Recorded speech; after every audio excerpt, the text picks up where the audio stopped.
I'm going to read a little bit of this thing called My Twisted World that Elliot Rodger wrote prior to this tragedy, because I want to give people an idea of what was running through this kid's head before he did this. On Halloween weekend, I made the wise decision to go home to my mother's house. There was no way I was going to torture myself by staying alone in my room while the entire town of Isla Vista erupted in a raucous debauchery. All of the tall, hunky jocks that girls love so much would be having all of the sex and all of the fun, while an unwanted outcast like myself would rot in loneliness. I imagine that some attractive guys who only visited Isla Vista for the weekend would be getting laid that weekend. They'd be getting sex from just one night in Isla Vista, while I'm still a virgin after living there for over a year. It was too unfair. I wanted to punish them all. I imagined how sweet it would be to slaughter all of those evil, slutty bitches who rejected me, along with the fraternity jocks they throw themselves at. To see them all running in fear as I kill them left and right.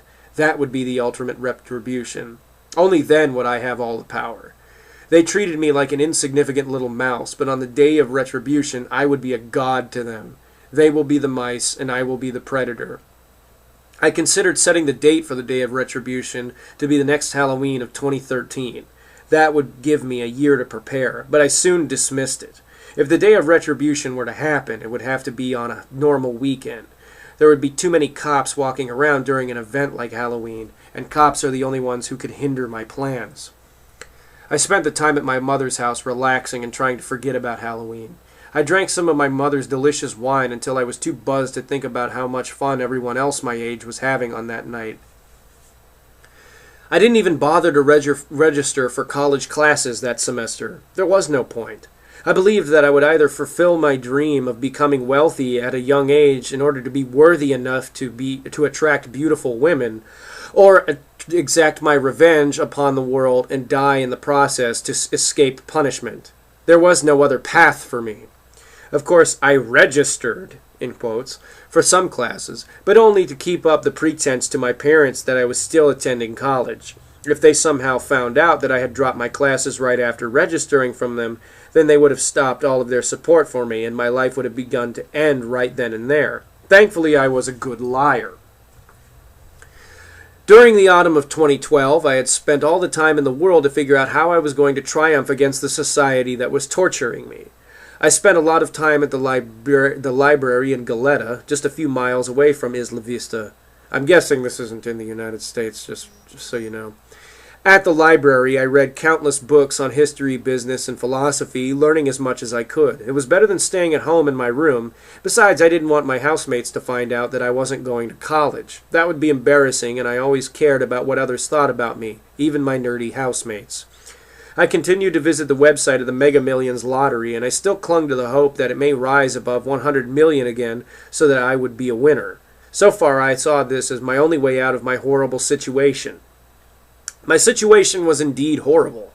I couldn't leave the house without seeing a young couple walking around somewhere. Everywhere I went, I was all by myself. While other young people had friends and girlfriends, I was ashamed to show myself to the world, even though I wore expensive designer clothes. What was the point if girls still weren't attracted to me? No one respects a man who is unable to get a woman. A man wearing shorts and a t-shirt would be seen as superior to me if he walks into a store with a beautiful girl on his arm and I walk in all alone.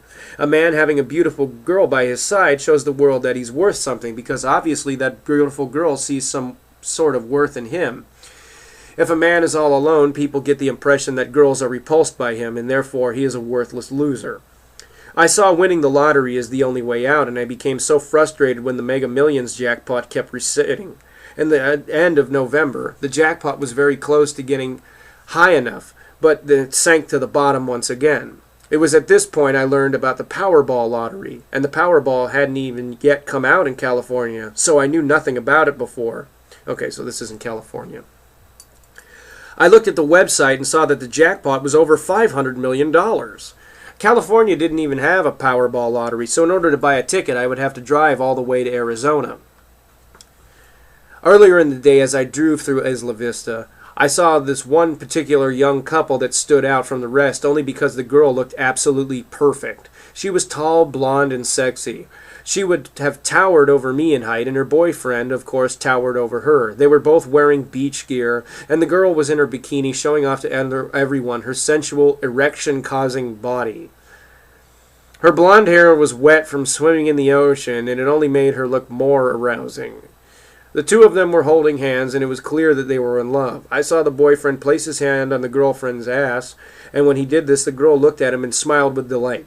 That guy was in heaven. I can only imagine about how amazing it must have been to have sex with a girl like that. I had to witness everything I wanted, but could not have it. It made me feel dizzy with anguish. I immediately thought about that couple and how impossible it was for me to have the same experience as that guy. Impossible as I was at that point. But it would be... This kid's writing, by the way, is very incoherent, so I'm sorry I'm stumbling over words. But it would be possible for me to get a tall, blonde, sexy girlfriend if I was a multi-millionaire. Oh yes, it would be very popular. Becoming a multi-millionaire is the only way I could have such an experience, and winning the lottery was the only way I could become a multi-millionaire at my age. As I stared at the Powerball jackpot that was over $500 million, I knew I had to win it. And then he goes on about how he drove down to Arizona to get a Powerball ticket, but I think that gives you a bit of an insight as to what kind of mind this kid had. It's simplistic. Wealth does not guarantee you a beautiful woman. There are plenty of wealthy guys out there who have women that are ugly pigs who suck their money dry. You know, this kid's outlook on life is so simple. He feels that only material possessions get you what you want in life, and they're the only thing that matters. And love is this fuzzy, unclear concept that's just something that's completely romanticized. He only cares about sex throughout this entire thing, about wealth, stuff he already has. Minus the sex, he already has wealth. He already has a lot of prestige just being from a successful family like the one he's from. You know, I don't understand people like this. I don't. I don't understand how everything is not enough. They get stuck in the trappings of a wealthy life, and I had a taste of that when I was young. Fortunately, I am the poor kid in a rich family, and the reason I say fortunately is that I learned how to be responsible for myself. I've had a foot in both worlds, but I took the more responsible path, because it's bullshit to have people give you everything in life.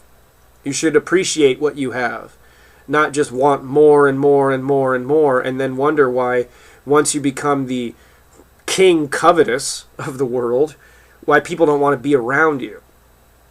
And eventually this whole thing just degrades, and you can, as you read it, as it gets closer to the end, he just becomes more and more delusional and distanced from reality. It's bizarre. But I wanted to read this to you guys because I wanted people to understand what kind of mindset this kid had. What kind of mind would just randomly decide, I can't get laid, I'm going to go take a gun, drive around, and kill random people. Well, this is the kind of mind that thinks about doing stuff like that to people who didn't do anything to them. No one owed you a damn thing, kid, aside the right to be treated as another human being.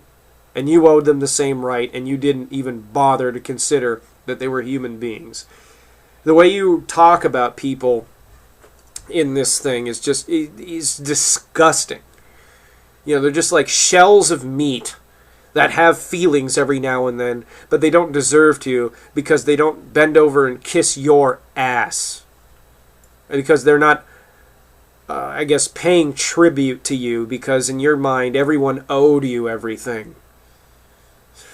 Jesus. I'm glad this prick is dead. My God. I mean, Jesus Christ.